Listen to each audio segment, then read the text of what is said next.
नाम पूजा जौनपुरी। आज एक छठी माई के गीत सुनाई और वह गीत में छठी माई बहुत खुश बाइन। तो उन्हीं के भाव में ये गीत बा। तो सखिया हमारा गीत सुने और साथ में चैनल के लाइक और सब्सक्राइब जरूर करना। कावही देख छठी माई मग्न भई है, कावही देख छठी माई मग्न भई है।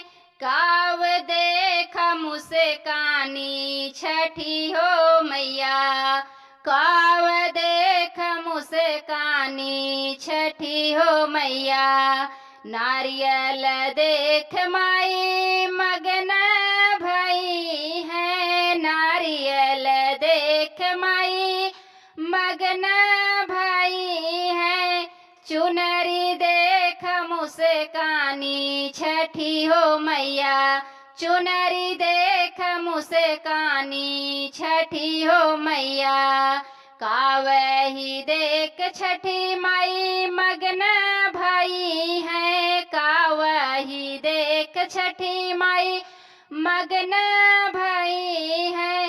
काव देख मुस्कानी छठी हो मैया, काव देख मुस्कानी छठी हो मैया।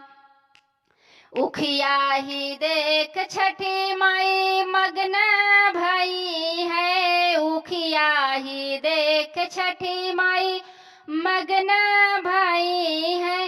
गौरी देख मुस्कानी छठी हो मैया, गौरी देख मुस्कानी छठी हो मैया। कावही देख छठी माई मग्न भई है, कावही देख छठी माई मग्न भई है। काव देख मुस्कानी छठी हो मैया, काव देख मुस्कानी छठी हो मैया। सुहागी न देख माई, सुहागी न देख माई मग्न भई है, सुहागी न देख माई मग्न भई है।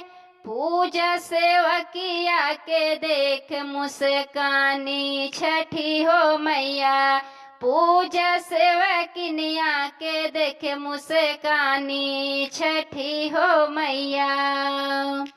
कावही देख माई मग्न भई है, कावा